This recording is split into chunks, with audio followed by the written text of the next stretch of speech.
Words can create worlds. What makes for good writing? We'll find out today on Into the Words. Welcome to Into the Words. I'm your host, Mr. McGrath, and I have an unusual story for you today. And the whole point of reading this one is simply to see how powerful a little creative imagination can be in your fictional narrative. This story is by Liesel. We heard a poem from her back on episode 1, and here she is in an entirely different vein. Liesel's story, An Unusual Pig. A girl went outside to play on her tire swing. This is Callie. Callie had lost her father to lung cancer. She had blonde hair with freckles and brown eyes. She lived with her mother beside a barn. As she swung on the tire swing that morning, a pink pig with white feathery wings walked up in the front yard. This pig didn't look like any pig from her farm.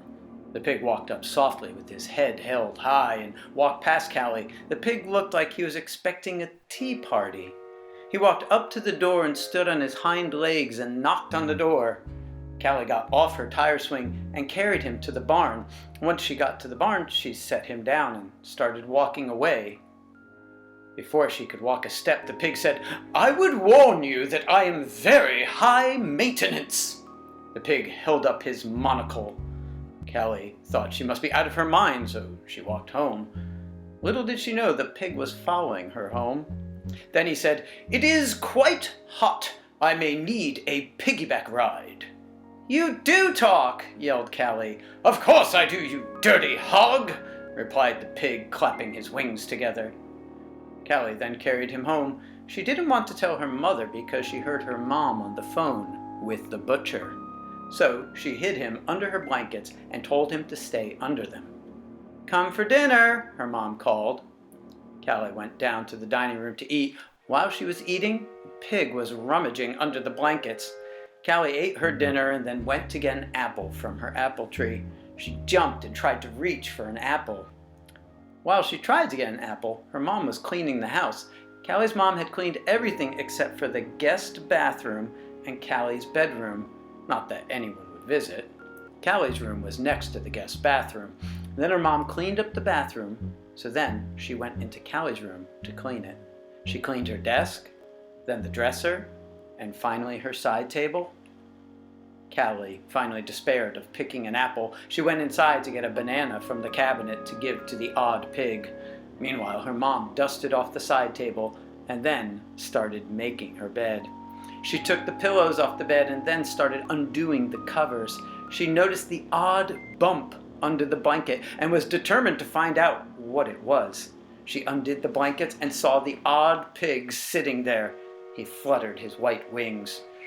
"Thank you, it was quite hot under there," said the pig in an ornamental voice. When Callie's mom heard the pig, she screamed. Callie heard the scream and knew it was from her bedroom, so she ran to her room and saw the pig and her mom standing there in shock. The pig looked at Callie's mother and said, "Let's tango! Hit the music!" "That's it!" yelled Callie's mother. The next morning, Callie and her mom ate bacon and ham for breakfast. Wow, what an unusual pig, and indeed what an unusual story. I hope you see there the value, a little bit of creative imagination in your fictional narrative. But note, as she is a little bit of Lewis Carroll going on there, but note she still follows the arc of a story, that we have this exposition at the beginning, we meet the character, we have the setting, there's this barn, we know we're on a farm, and we get to know what the characters a little bit better. We meet the mother, the pig, and then from that exposition we get the rising action to the climax, which we could say is the mother uncovering the pig, and the resolution.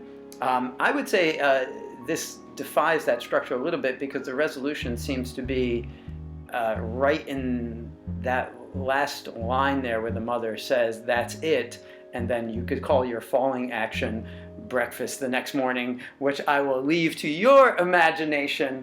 So get that imagination going, get some writing going. I hope you learned how to make your writing better today on Into the Words. Would you like your writing to be featured on Into the Words Young Writer? Send it to jamie.mcgrath@sccpss.com.